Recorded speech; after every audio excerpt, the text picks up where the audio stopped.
నమస్తే, నేను రఫీ. ప్రస్తుతం ఒక అంశం మీద చర్చించడానికి మీ ముందుకు వచ్చాను. అదేంటంటే వైసీపీ ప్రభుత్వాన్ని కూటమి ప్రభుత్వం ఫాలో అవుతుందా అనేది. ఎందుకంటే దీంట్లో తప్పప్పుల్ని నేను వివరించే ప్రయత్నం చేస్తాను. అది ఎంత మేర కరెక్ట్ ఏంటి అనేది కూడా చెప్పే ప్రయత్నం చేస్తాను. సో సరిదిద్దుకోవాల్సిన అవసరం కూడా ఉంది. దాన్ని కూడా నేను వివరించే ప్రయత్నం కూడా చేస్తాను. మనం చూస్తే వైసీపీ గవర్నమెంట్లో అమ్మఒడి ఇచ్చారు.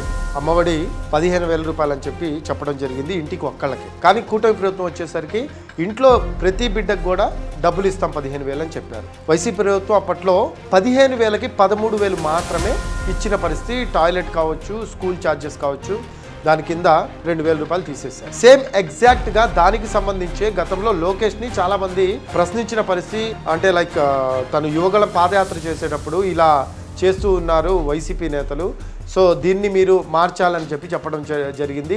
దానికి లోకేష్ ఖచ్చితంగా మేము 15,000 ప్రతి ఒక్కళ్ళ అకౌంట్లో వేస్తాను, ప్రతి లబ్ధిదారుడికి కూడా అది చేరేలా చేస్తామని కూడా చెప్పడం జరిగింది. ఇంకొక అంశాన్ని కూడా తెర మీదకి తీసుకొచ్చారు.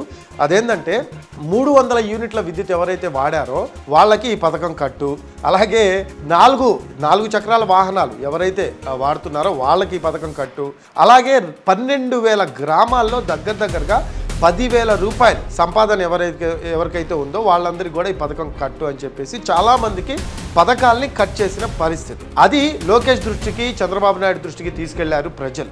ఆ టైంలో అధికారంలోకి రాకముందు వాళ్ళు ఏం హామీ ఇచ్చారంటే అవన్నీ మళ్ళీ పునరావృతం కాకుండా మా ప్రభుత్వం వచ్చిన తర్వాత ఖచ్చితంగా జాగ్రత్తలు తీసుకొని మీ అందరికీ మంచి చేస్తామని చెప్పడం జరిగింది. దాంట్లో భాగంగానే ఈ రోజు కూటమి ప్రభుత్వం అధికారంలోకి వచ్చి ఏడాది అవుతుంది. దాంట్లో భాగంగా తల్లికి వందనం ఇచ్చారు. తల్లికి వందనం ఇచ్చిన సేమ్ సీన్ రిపీట్ అవుతున్న పరిస్థితి కనిపిస్తుంది. ఏదైతే వైసీపీ ప్రభుత్వం టైంలో 300 యూనిట్ల విద్యుత్కి, అలాగే 4 చక్రాల వాహనాలకి, దాంతోపాటు 10,000 రూపాయలు ఎవరికైతే వస్తున్నాయో వాళ్ళందరికీ కూడా కట్ చేసి వైసీపీ గవర్నమెంట్లో ఎలా అయితే 13,000 రూపాయలు ఇచ్చారో వీళ్ళు కూడా మెయింటెనెన్స్ ఛార్జెస్ కింద 2,000 తీసేసి సేమ్ 13,000 రూపాయలు ఇస్తున్న పరిస్థితి అయితే కనిపిస్తుంది. కానీ ఇక్కడ ప్రతి ఒక్క బిడ్డకి ఇస్తున్నారు.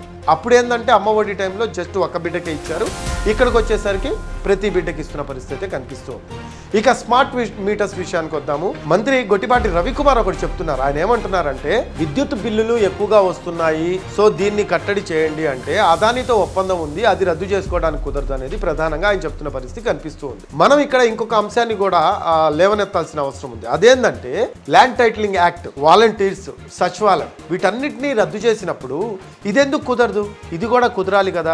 ఈ విషయంలో ఎందుకు ఇలా వ్యవహరిస్తున్నారు అనేది ఒక ప్రధాన ఆరోపణగా ప్రజల నుంచి వినిపిస్తుంది. సో ఇలా చాలా అంశాల్లో వైసీపీ ప్రభుత్వానికి దగ్గరగా కూటమి నేతలు, కూటమి ప్రభుత్వం వ్యవహరిస్తుంది అనే ఒక వాదన అయితే ఉంది. సో ఇలాంటి అంశాలు ఎక్కడెక్కడైతే ఉన్నాయో వాటన్నిటిని సరిచూసుకొని వాటన్నిటిని కూడా మళ్ళీ పునరావృతం కాకుండా, ఎందుకంటే మనం చూసాము ఎంతో ప్రతిష్టాత్మకంగా తీసుకొని ఈ రోజు ఈ కూటమి ప్రభుత్వం అధికారంలోకి రావడం జరిగింది. కానీ దానికి తగ్గట్టే ఒక ప్రణాళికలు సిద్ధం చేస్తూ 1 ఇయర్ అయిందండి. 1 ఇయర్ నుంచి తల్లికి వందనం ఎలా చేసి ఎలా ఇస్తే బాగుంటుంది పిల్లలకని ఒక రూపకల్పన చేసి ఈ రోజు పిల్లలందరికీ కూడా తల్లికి వందనం ఇవ్వడం జరిగింది. వాళ్ళందరికీ కూడా ఎంతో హ్యాపీగా ఉన్నాయి చాలా కుటుంబాలు. 67,27,000 పైచిలకు కుటుంబాలు అంటే it's not a simple number. So ఇంట్లో ప్రతి ఒక్క బిడ్డకు కూడా డబ్బులు వస్తున్నాయి అంటే వాళ్ళకి కొంతమేర ఆర్థిక పరంగా చేయూతనిచ్చినట్టే. సో అటువంటి పథకాన్ని మనం ఏం చెప్పడానికి కూడా లేదు. కాకపోతే ఏంటంటే గత వైసీపీ ప్రభుత్వం చేస్తున్నట్టే ప్రస్తుత కూటమి ప్రభుత్వం కూడా చేస్తూ ఉంది. అవన్నీ సరిదిద్దుకుంటే బాగుంటుంది కదా అనేది ప్రధానంగా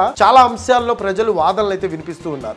అలాంటి మళ్ళీ పునరావృతం కాకుండా ఈసారి అంటే ఉచిత బస్సు, మహిళలకు ఉచిత బస్సు ఇస్తామన్నారు. దాంట్లో కూడా కొరివిలు ఏమి పెట్టకుండా దాన్ని విధి విధానాలు ప్రజలకు ఉపయోగపడేలాగా ఉంటే బాగుంటుంది అనేది ఒక వాదన అయితే వినిపిస్తూ ఉంది. మరో అంశం ఏంటంటే ప్రతి మహిళకి 1,500 రూపాయలు ఇస్తామన్నారు. అది కూడా అంటే దాంట్లో కూడా ఇటువంటి అంశాన్ని అంటే లైక్ 300 యూనిట్ల కంటే ఎక్కువ విద్యుత్ యూజ్ చేస్తే వాళ్ళకి కట్టు, అలాగే 4 చక్రాల వాహనాలు ఉంటే వాళ్ళకి కట్టి, ఇటువంటి ఏమి పెట్టకుండా వాళ్ళకు కూడా అందేలాగా చేస్తే, ప్రతి మహిళకి అందేలాగా చేస్తే వాళ్ళకి కాకుండా అనేది ప్రధానంగా ఒక వాదన అయితే వినిపిస్తుంది. సో ఇప్పటి నుంచైనా కూటమి ప్రభుత్వం దీని మీద ఒక కొత్త సంస్కరణ తీసుకొచ్చి ఏం చేస్తే బాగుంటుందని ఆలోచించి ప్రజలకి ప్రతి ప్రభుత్వ పథకాన్ని చేరువయ్యేలా చేస్తే బాగుంటుంది అనే ఒక వాదన అయితే వినిపిస్తున్న పరిస్థితి అయితే కనిపిస్తుంది. సో చూడాలి మరి రాబోయే రోజుల్లో కూటమి ప్రభుత్వం ఎటువంటి నిర్ణయాలు తీసుకొని ఇవన్నీ కూడా సరిదిద్దుకొని ముందుకు వెళ్తుంది.